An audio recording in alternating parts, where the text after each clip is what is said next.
Nazca lines, পৃথিবীর বুকে ভিনগ্রহীদের বার্তা। নাজকা লাইন্স, অ্যালিয়েন মেসেজ ও এনসিন্ট মাইস্টারি। পৃথিবীর মাটিতে আঁকা বিশাল চিত্র যা শুধু আকাশ থেকে দেখা যায়। কে করলে এই কাজ? মানুষ? নাকি ভিনগ্রহীরা? কি এই নাজকা লাইন্স? দক্ষিণ আমেরিকার পেরুর এক বিশাল মরুভূমিতে ছড়িয়ে আছে হাজার হাজার সোজা রেখা, জ্যামিতিক চিত্র আর প্রাণীর অবয়ব, যা মাটিতে হাঁটলে কিছুই বোঝা যায় না, কিন্তু আকাশ থেকে দেখলে তৈরি হয় বিশাল ছবি। এই ছবিগুলোর মধ্যে আছে 400 ফুট লম্বা হামিংবার্ড, বিশাল বানর, অদ্ভুত মানব আকৃতি যাকে অনেকে বলে দ্য অ্যাস্ট্রোনট। এইগুলোই হল নাজকা লাইন্স, 2000 বছরের পুরনো এক রহস্য। কে করেছিল এগুলো? আর কেন? গবেষকরা বলেন এই লাইনগুলো তৈরি করেছিল নাজকা সভ্যতা, প্রাচীন ইনকারাও নয়।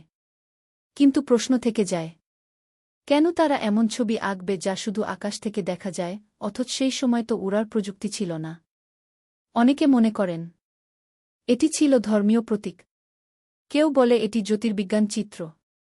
কেউ বলে পানির খোঁজ পাওয়ার উপায়, ভিনগ্রহীদের তত্ত্ব। কিন্তু এখানেই আসে সবচেয়ে চমকপ্রদ দাবি।